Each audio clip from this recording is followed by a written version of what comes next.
Hello again, BookTube. My name is Daniel. Welcome back to my channel, Guilty Feet. I've got no rhythm. And today I have a few things to talk to you about. I'll try and keep it brief. A couple of things from what's going on in my life, and then I'll talk about the books that I read this week. So the first thing I just want to say is that I've been grinning like a fool all afternoon because I had a most fantastic live conversation with Sean, the book maniac, Mooney, and as he recorded it, and he'll be editing it, and it will go up on his channel at some point in the next couple of weeks, I hope. But it's just a super fun time to sit down and connect with somebody who's about as crazy about books and reading as I am, and it was really fun. I don't want to spoil too much of it, but it just made me happy as a happy thing all afternoon. So thank you for that, Sean, and I look forward to seeing the final version. Other thing going on is that I have booked a seat on a flight to London from Tel Aviv in 2 weeks. So by 2 weeks today, if this goes out on Friday, I should be in London with my mum, and equally as important, with the 120 books that I've ordered and sent there over the last 3 or 4 months. And now that I know I'm going in 2 weeks, I may order 1 or 2 more.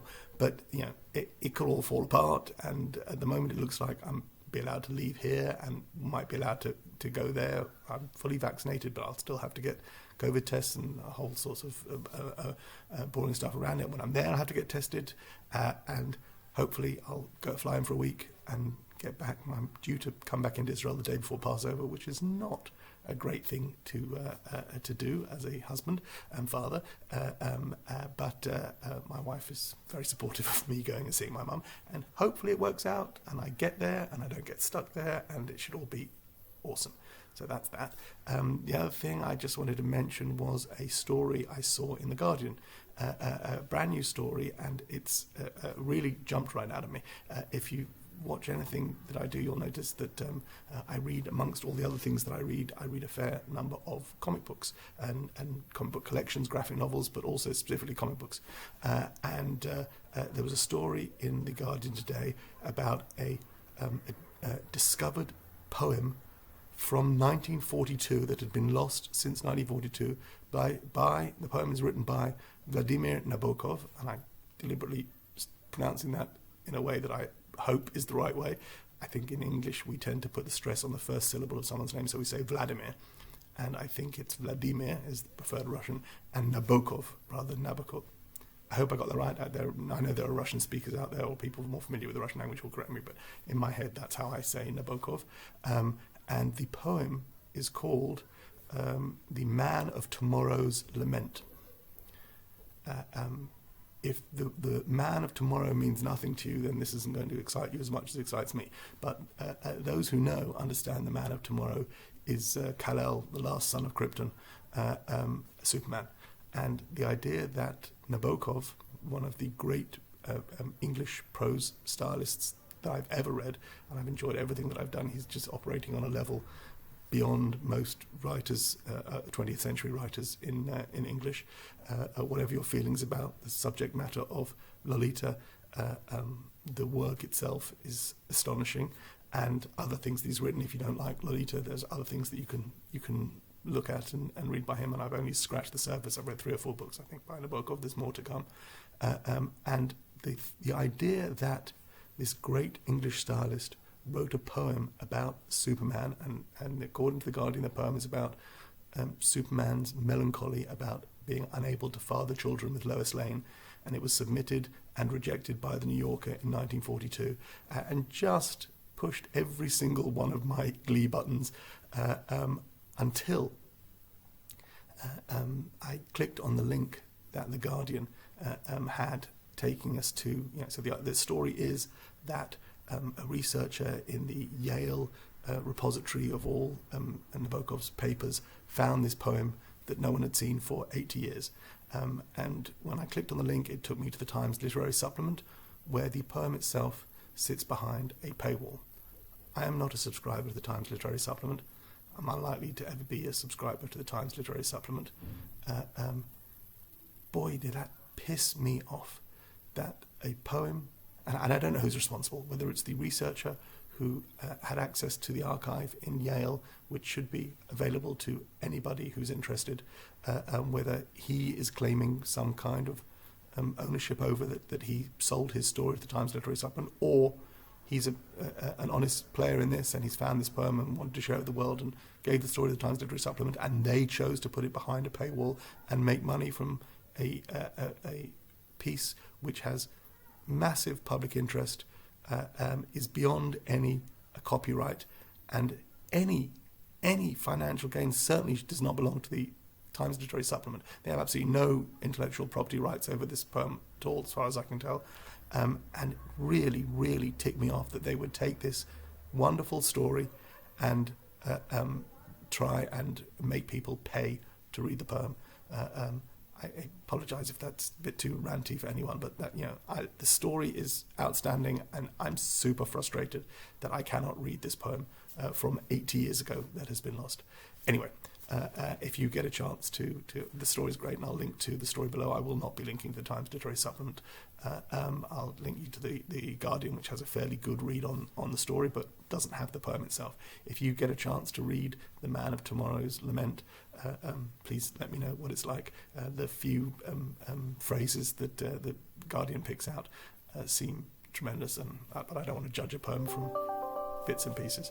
Okay, I'm going to take you very quickly through the things that I finished this week. I mentioned in my last Friday that I was about to start, or just started, In the Key of Code by Aimee Lucido.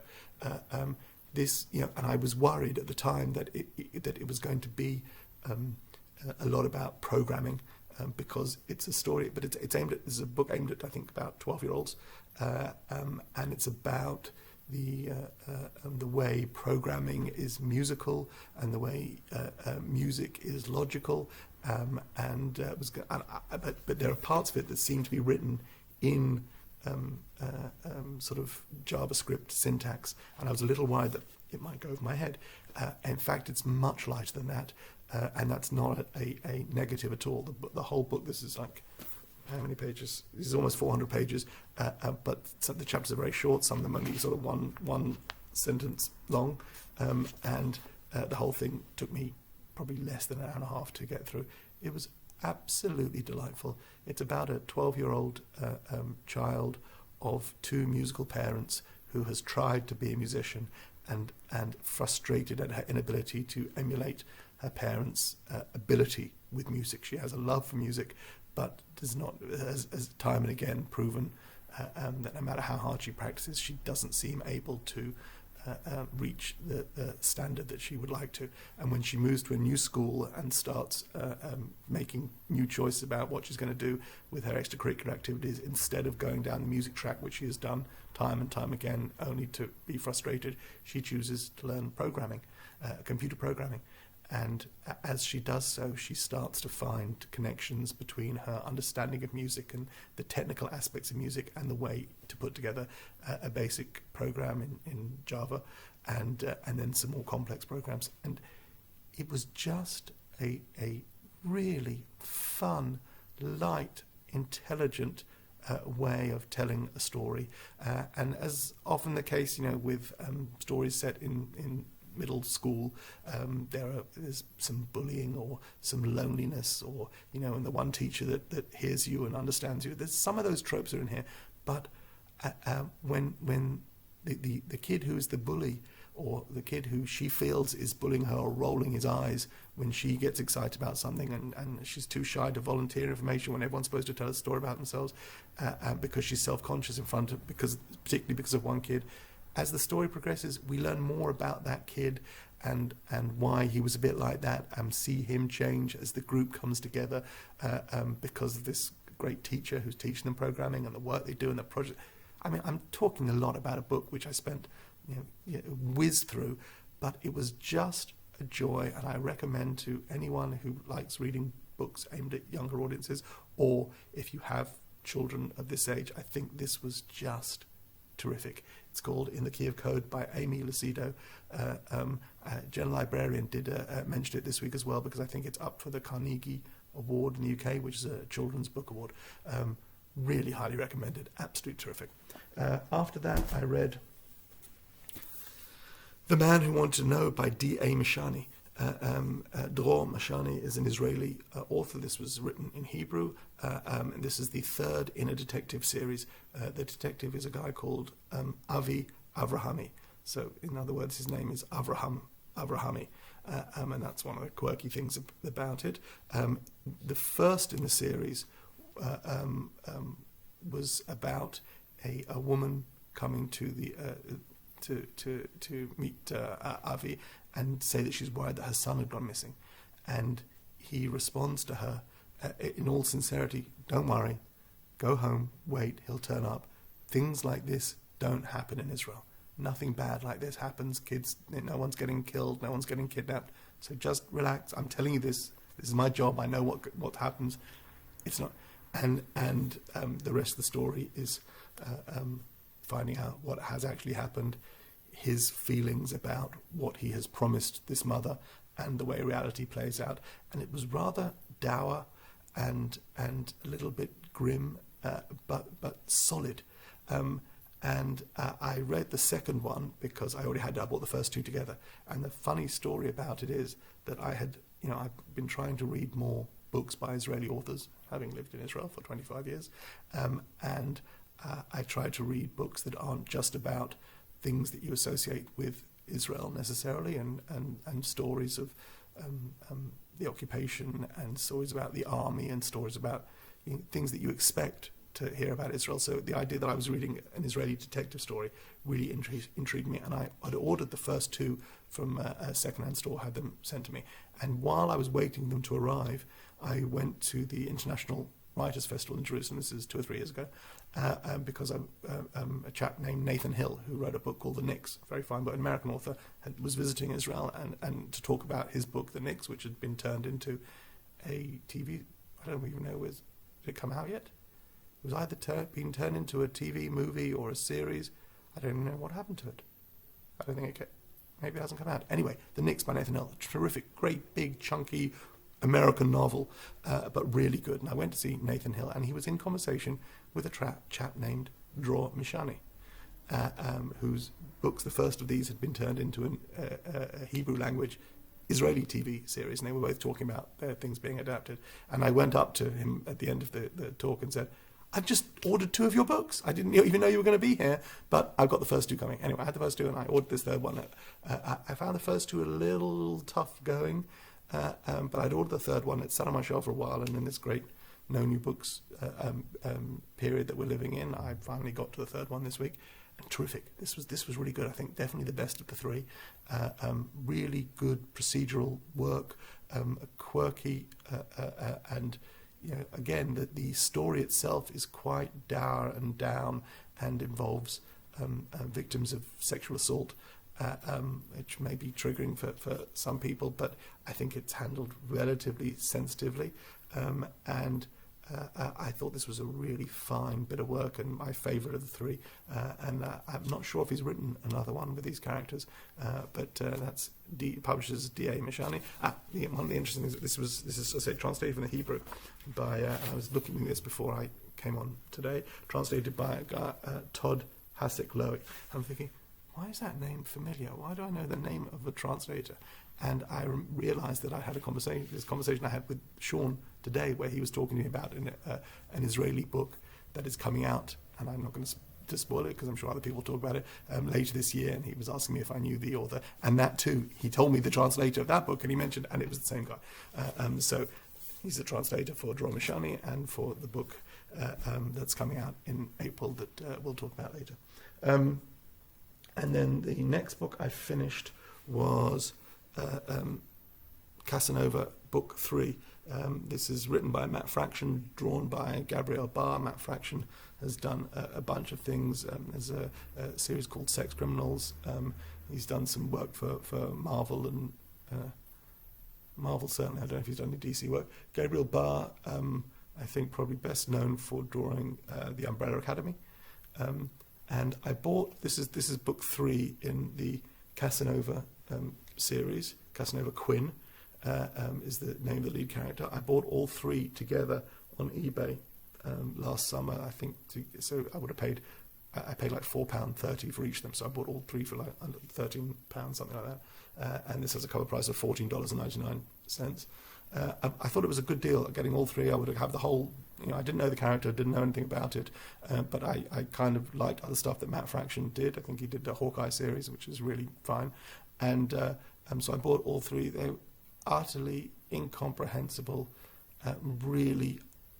It could not generate any joy for any of them, and I literally slogged through. I had this third one, so I just said, I'm going to read it, finish it, file it away. This was not a fun read for me. He's a kind of spy character, but he's working in different dimensions, and there's aliens and multiple variations of the same character who has to be killed across lots of different dimensions, and the twist and I couldn't make head nor tail of it. I'm sorry. It's bonkers. The artwork is not my favourite style. Let me see if I can find something that's worth showing you. Yeah. You can get a little look of it. It's not. It's a little. It's not. I prefer something a little more straightforward, but I'd be willing to go with it if I had any clue what was happening. There's so.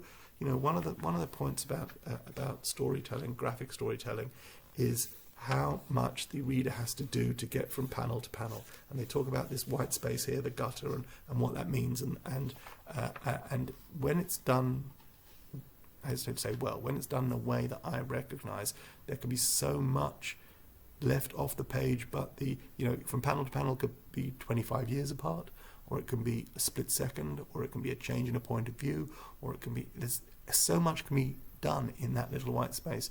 Here I felt there was so much missing. I couldn't make head nor tail of it, and not a great reading experience. So this was volume 3 of Casanova. I think it's called Avaritia. I don't know what it means. I've read the whole thing. I probably won't go back and read it again because I did not love it.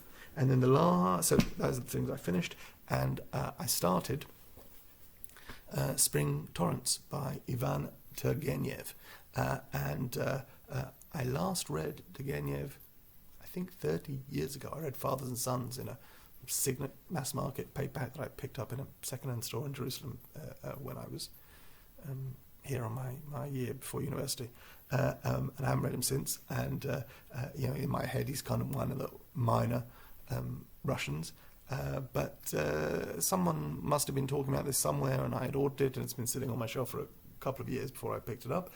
This is just apropos of previous videos. This is a movie tie-in cover. I don't even know of the movie, who was in this movie. Timothy Hutton was in it, and Natasha Kinski. And Valeria Golino, Valeria Golino, is she was Tom Cruise's girlfriend in Rain Man? I don't know what else she's done since then. Anyway, that's Spring Torrents. I just started. I want to read to you the opening line of Spring Torrents. Well, I should tell you who's translated this one, but I don't know. No, that's who's written the intro is by Leonard Shapiro. It doesn't say who the translated by Leonard Shapiro with notes and a critical essay. Okay, that's Leonard Shapiro is the translator. But this is the opening. I'm not going to do a Russian accent because I decided that would be racist. But the opening sentence, paragraph, may be the most Russian thing I've ever read, and I'm here for it. So here it is. About 2 a.m, he returned to his study.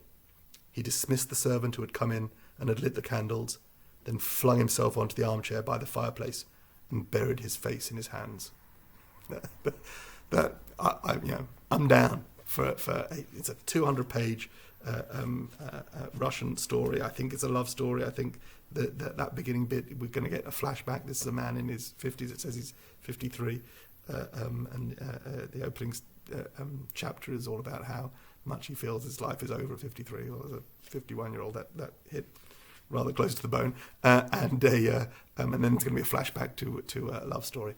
I'm totally here for this. So Spring Torrents, I will let you know how that goes next week. Thank you very much for watching. Take care.